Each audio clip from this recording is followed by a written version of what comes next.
Greetings.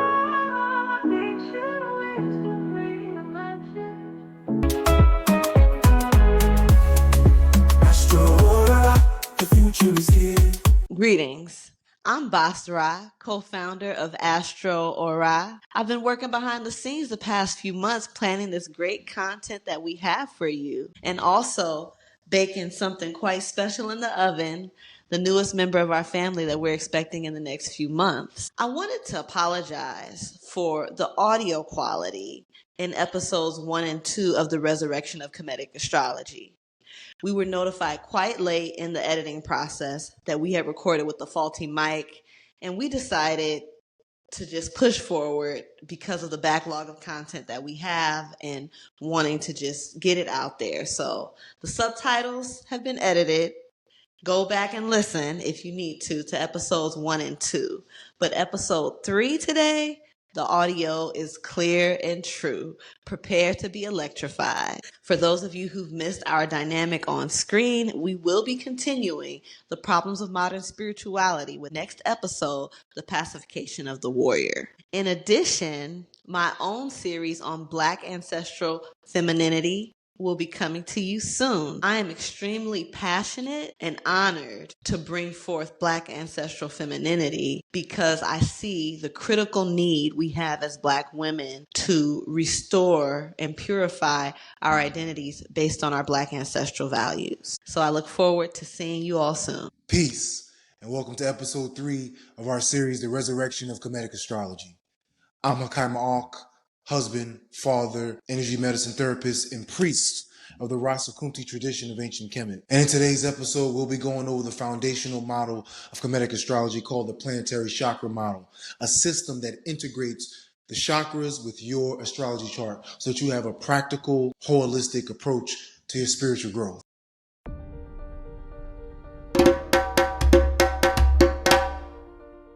And when talking about the chakras, we need to understand that it's been presented through one cultural framework. And that framework has been mixed in with concepts of spiritual anatomy, energetic anatomy, depends on who you're talking to and the people that are speaking about it. But when we get down to it, all will be in agreement that it is the concept of an energy center. Whether it's major, whether it's minor, these concepts of energy centers exist within all cultures as a part of the spiritual anatomy and the spiritual makeup of our bodies and our connection with heaven and earth. Now, of course, when it comes to Kemetic astrology, when it comes to African cosmology, these perspectives on the chakras, the approaches to the chakras, how we do our meditations are going to be slightly different as it honors our Black ancestral perspective and approach. Now, we're going forward. It's very important for us here at Astro-Aura that we're always uniting heaven and earth, making things practical. So it's very important to not leave chakras in this mystical world, this ethereal place, and talk about them in a very practical and manageable way that can be explained through modern science. So in the ancient world, in ancient wisdom, we have different names for energy, right? We have chi, we have Ra force, we have Ankh, we have prana, you have Sekhum energy or Shakti energy. And when you really read the literature, you see how it can be confusing to some. But overall, there's these different names of energy as a whole, and then these specifications of the energy within the spiritual anatomy, within your spiritual body or energy body or ethereal body. Whatever school of thought you've chose to learn from, they are generally talking about the same thing. Now, when it comes to the modern energetics of modern science, we have to deal with physics, right? And of course, there's different approaches to physics. You have your Newtonian physics, which is what most of the world bases its science and physics on. But there's been other approaches to physics that have not made it to the mainstream, or as I say, has been hidden. We won't go into those right now. We'll just keep it on the basic Newtonian physics. So when we think about chakras as energy, we have to look at it from an electromagnetic perspective, meaning that chakras are centers of electromagnetic force within our body. And therefore, the heat, the light, and how we measure heat and light can all be applied in a practical manner to the chakras. When you look at the atom, they say the electron has these shells. As the electron starts to spin more and moves more, it generates heat. Eventually, that heat generates light. And these are the lights of the electromagnetic spectrum that we see aligned with the chakras. And not only as it's generating light and a frequency from that perspective, it's also generating a sound, as everything that moves generates a sound. So how can we take these theories of electromagnetic force and apply it to the human body?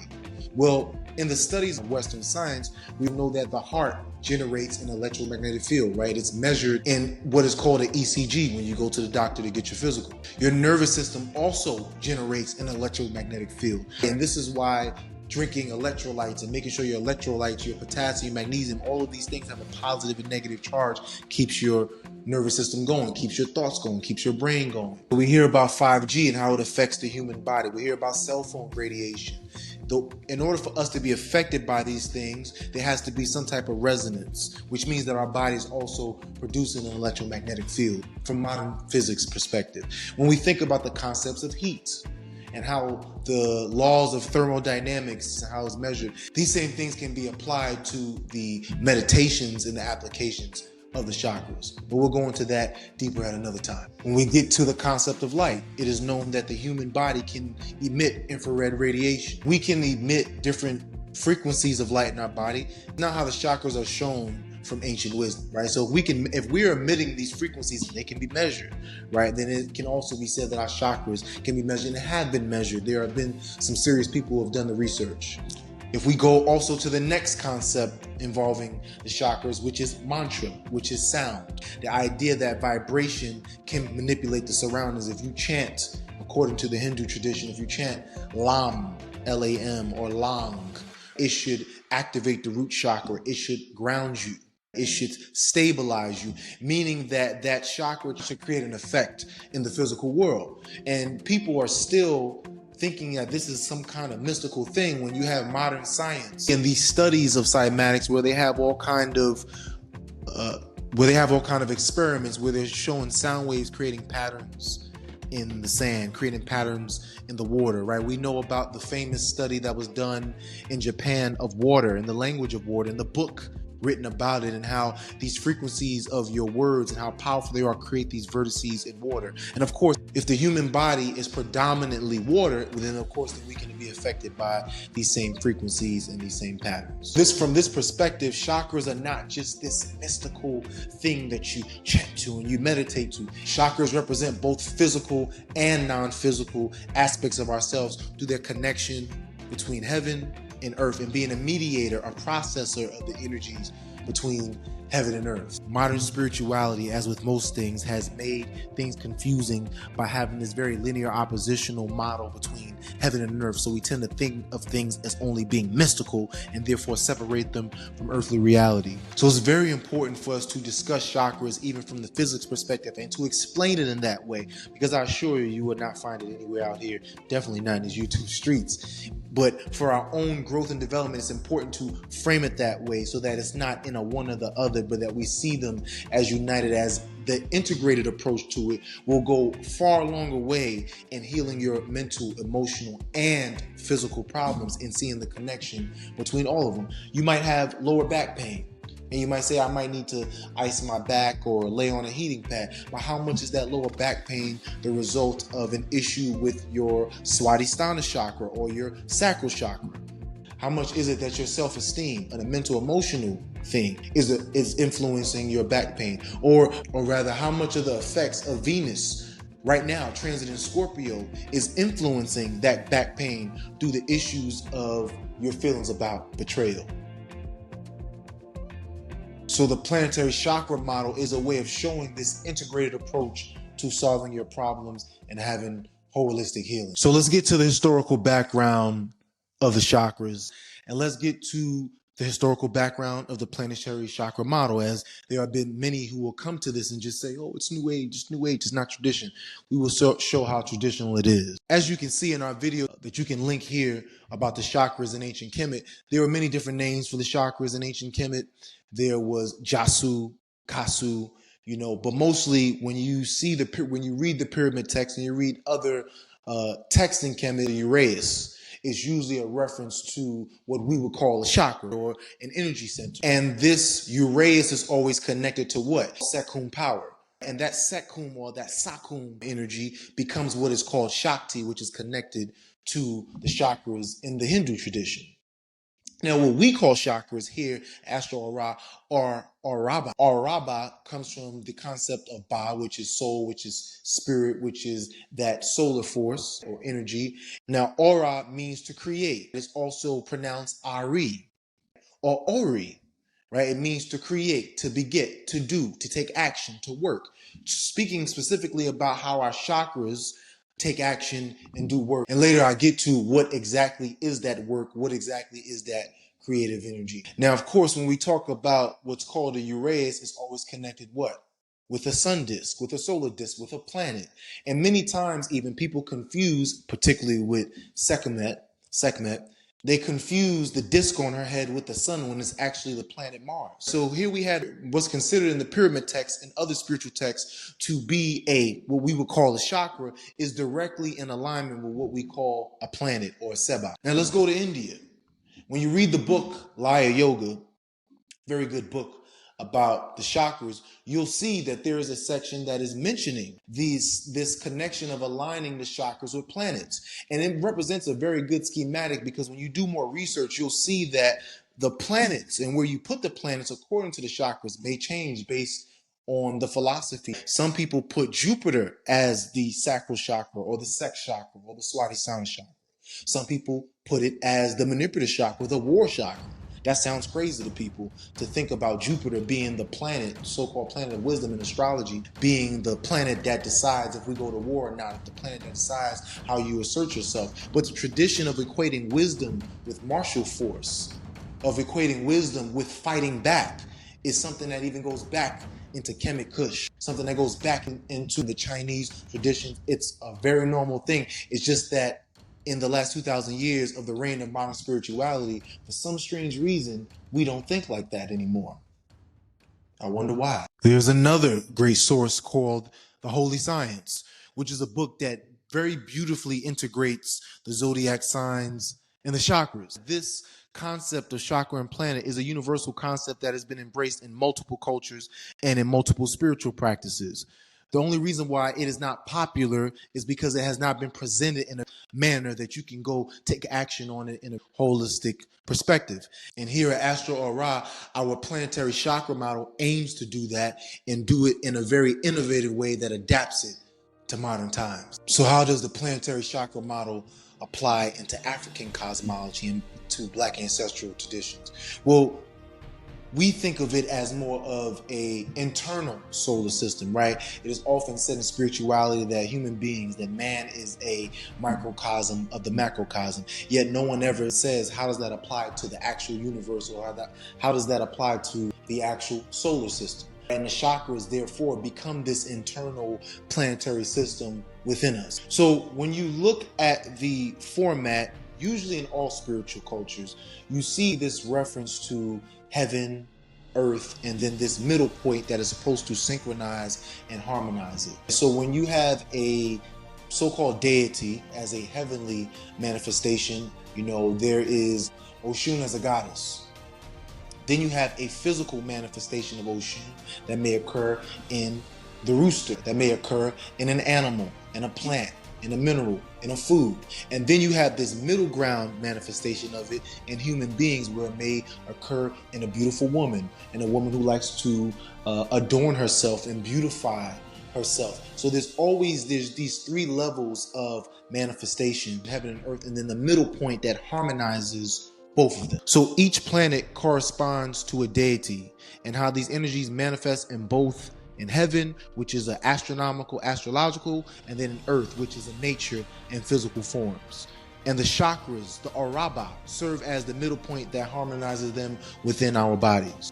When we look into Kemetic philosophy, Kemetic spirituality, we can explain that a little further. And speaking about how the planetary chakra model and the approach of chakras is different in African cosmology and Black ancestral culture, we must also understand a very important concept and approach, and that is one that deals with the ancestors. When you look at modern spirituality, most of the approach with chakras, most of the visuals with chakras all center around the individual, all center around the individual's connection with enlightenment. That is the Indo-European culture, that is the Eurocentric approach to spirituality. And that is a way, that is a path for some, but that is not a Black ancestral way, right? When we bring in the concept or the fact that your ancestors are involved in your chakras, are involved in your chakra meditations, then of course the root chakra then takes on a different perspective, right? Your heart chakra takes on a different perspective. You may have inherited an issue with the solar plexus chakra or the manipulative chakra.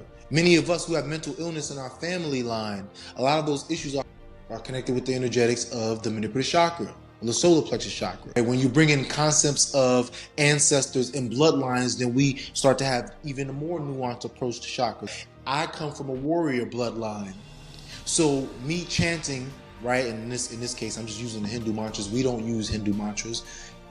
But if we were to chant the mantra of the solar plexus chakra, the manipulative chakra, as Rang, R-A-N-G, Rang, me coming from a warrior bloodline, I may be able to tap into that frequency even easier because it's already encoded in my genetics, in my DNA, in my blood.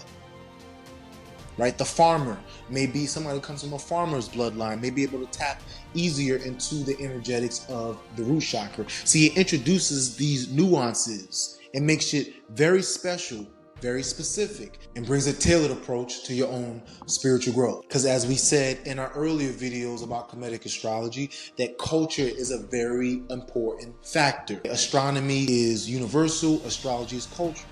And that cultural perspective is also what adds to the power of your words, adds to the power of your thoughts, adds to the power of your focus. I'll give another example. The crown chakra and the heart chakra, which are extremely important for people who are descendants of Africans. The heart chakra, just dealing with healing and empathy and compassion, the way that it is communicated in terms of what the Anahata means and does is not the same for African people. Right? Our heart chakra centers a lot on leadership, on courage, on bravery. Right? Some of these definitions you see in Kemet in terms of what the Hati represents, what the Eb represents, right? Has a little bit more understanding of wisdom. It's not just this kind of compassion, though we will have empathy, it manifests in a different perspective. As I said earlier, the schematic of where the chakras align with different planets are different depending on who is saying it. For us, Jupiter is a representation of our heart chakra. Thursday, we see this in the Khan tradition with Yah, the god of Thursday, which is also equated with Heru in the Kemetic tradition. This Thursday, this Jupiter energy represents kingship. When you see it in Kemet as well, Jupiter is a planet that's associated with the south, and that's where all the kings come from. That is our ancestral home. And you see this also with the Greeks when how they deal with Zeus. Zeus is a Greek god that deals with the planet Jupiter, deals with Thursday or Thor's day. Thor we see later on, which has these connections to Heru or connections to heart, bravery, kingship. Now, when you look into the Hindu tradition and how they describe the crown chakra, there's these ideas of spiritual enlightenment or connection to bliss and those kind of statements. But from an African perspective, a Black ancestral perspective, your crown chakra is connected to your Ka. When we look into Kemet, your Ka. When we look into Akan, your Okra. When we look into Yoruba, your Ori Inu, which is what? The deity or the enter that dwells in your head region, that oversees your destiny, that is the one who grants you wisdom. Wisdom is very specific to you and what you must do and what your mission and your role is, opposed to modern spirituality's kind of universal concept of just this kind of vague general wisdom. No, you were born with very specific deity that is overseeing your Ka. Your crown chakra is giving you very specific wisdom for the things that you have to deal with in this time. And the planet that's associated with the crown chakra is generally the sun or your sun sign. As your sun sign has a relationship with what your destiny is. It doesn't entirely tell you what your Ka or your destiny is, but it has a very deep relationship with it. And of course, this system is much more complex. This is just a general overview. Of course, finding out what your Ka is goes a little deeper. There's going to be a planet that's going to be more involved with your Ka depending on who you are and when you're born. For this general sake of discussion, we'll just stick with the sun. So with your Ka and your destiny, your Ori Inu being connected to your crown chakra, it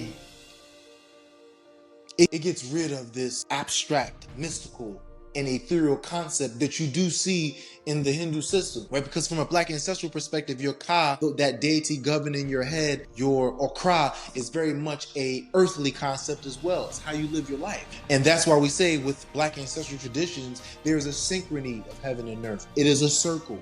It is a synchrony. We look at the Bantu Dekenga Cosmogram, you see a circle, a synchrony. The ancestors are not just a spiritual concept that exists in the spiritual plane. Everything that's happening on earth is happening because of what's happening with the ancestors and happening in the spiritual realm.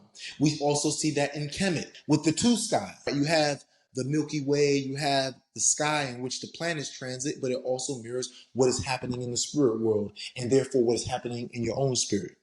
Opposed to modern spirituality's concept or spirituality, which causes a hard separation between heaven and earth, and then you got to choose one. And you're superior if you disregard earth and you choose heaven, right? So that's why these concepts of, working out and eating a certain way or engaging in the pleasures of the earth is viewed as morally bad. But that is a Eurocentric Indo-European approach to spirituality. That's not an African Black ancestral approach to spirituality, and therefore does not serve us on our path to enlightenment. Now, continuing the discussion about unifying heaven and earth, as according to Black ancestral traditions, we need to understand how the chakras deal with both, right? How they deal with the spiritual or the unseen, as some would say, or the intangible, as they might say in Taoism, and how they deal with the tangible realities of earth. So to show this, we'll go through this presentation. You have your Seba, which is your planet. You have your Araba, which is your chakra. And then you have your Metanuba, which is your nerve plexus connected to your nervous system and your gland. I'll say it again. You have your Seba, which is the planet. You have your Araba, which is the chakra. And then you have your Metanuba, which is the nerve plexus and the nervous system. That is the connection. One of the issues with people having a problem with astrology, they say, well, how are you going to tell me that some planetary body that is millions of miles away, 1,000 miles away from Earth, is affecting me here on Earth and influences my behavior? Well, this is how it goes. The planet has a transit, like Mars just went into Cancer. It transits into a certain sign. That energy signature resonates with your Araba, your chakra, and your chakra takes that energy and communicates it to your nervous system, Metanuba, which then manifests as certain thoughts and actions. And I'll give a practical example of this. So Mars, Seba, what we call Yapti, just went into Cancer. Now, Cancer is a sign of nurturing, has more of a nurturing motherly energy, has to do with the home, has to do with the heart or the ebb. From a Kemetic perspective, Cancer takes on a little bit more of warrior qualities. And Cancer also represents the deepest aspects of the spirit, the deepest aspects of the spiritual realm, going all the way back to pre-creation. But for the sake of earthly reality, we'll stick to the part about motherly, nurturing, embracing, and loving, right? So Mars transits into this sign. That energy signature to defend, to protect, to fight for family resonates inside of the Araba, the chakra, right? The chakra, from a physics perspective, is an energy processor. It processes that energy that is resonating from Mars' transit and processes that energy and then communicates it to the nerve plexus. And this particular nerve plexus will be the celiac plexus or the aortic plexus, which is connected to your diaphragm. It's connected to your adrenal glands. So Mars's energy that is known for fighting, that is known for war, spiritually gets physically connected with the adrenal glands, pushing you to create more cortisol, which is firing you up for war. That is the connection between heaven and earth. And this is not a mystical thing that, I just started feeling angry during the Mars transit. What you are interpreting as anger, because it's not always anger. What you're interpreting as anger is a heightened state of vigilance because you are producing more cortisol in your nervous system. And it is pushing you to be more assertive and more confident in protecting your family, your wife, your mother. The neurotransmitter adrenaline, norepinephrine, is now firing more when Mars is in Cancer, pushing you to fight more for your family. And then it gets very specific according to your astrology chart. So if you are a Virgo ascendant, Cancer is your 11th house. So you're going to push more to defend your network. You might push more to defend your friends, push more to defend your investments. There's going to be a heightened state of it. If you're Leo ascendant and Mars is transited into Cancer, that's your 12th house. There may be more of an aggressive pursuit of spirituality, of spiritual warfare, the ability to fight back, to push those psychic attacks off. So this is how the planetary chakra model, as I said earlier, becomes very practical and holistic and specific to you. Maybe the extra cortisol boost that you're getting, you need. Or maybe you might have to go, do some Epsom salt soaks and lavender to calm your nervous system so you're not generating so much cortisol, not being so confrontational. If that's not what you need to be doing at this time, based on whatever your destiny is. Some people might need that push to go defend their family and defend their investments. You may be in a situation where someone's trying to steal your home, where someone's trying to harm your family. And here comes this heavenly blessing to push forward, to have the energy to push forward. And so what we laid out with the planetary chakra model is a true unification of mind, body, and soul, or mind, body, and spirit, right? There's this, it seems to be a holy grail sometimes, right? That people are always searching for. How do we truly unite this? I got this over here and got that over here. Where the chakras, the Auraba, are a way to do that. And it goes both ways. You'll see in some of the medical literature, for example, of this connection between, in some of the Indian medical literature, you'll see that men who are having what they, Swadhisthana chakra, or what we call the Bennu chakra, planet Venus problem, that they also have an issue with their lumbosacral plexus, right? And then these men are experiencing back pain, but also experiencing sexual impotency problems. So they might prescribe for them some forward bends with yoga to open that center up. Right, from a fitness perspective, I would prescribe, hey, we're going to have to correct that anterior pelvic tilt that's causing your spine to dip in like this and the disc to push in on that nerve plexus associated with the Swadhisthana chakra. So your issues with the Swadhisthana chakra of fear, of low self-esteem, might not be because you are a bad person. It might just be that you need a physical alignment. You might have to go to a chiropractor. You might have to start doing some yoga. You might have to stop sitting so much, stretch out those hamstrings. They might be too tight. And this is very big because modern spirituality always paints people's issues as individual issues, as it's just solely on you, right? You didn't behave in a certain way, so you must be a bad person.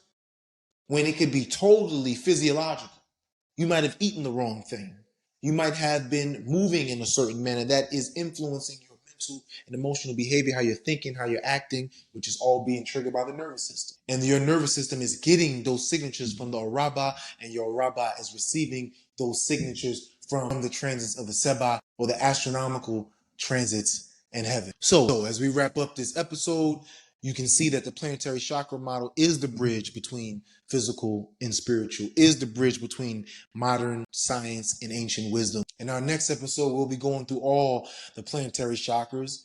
And just as you saw in the Resurrection of 14 called Ra series, our names here for our planetary chakras will be different than what you're going to find elsewhere, if you find it at all. Our approach to planets are based on tradition, but also based on the tradition of innovating things to the time, as our ancestors changed the names of things, changed the approach of things based on the cycles of the ages. So if this helped you, if this excites you, we'd like to invite you to like, share, and subscribe, and see you on the next episode.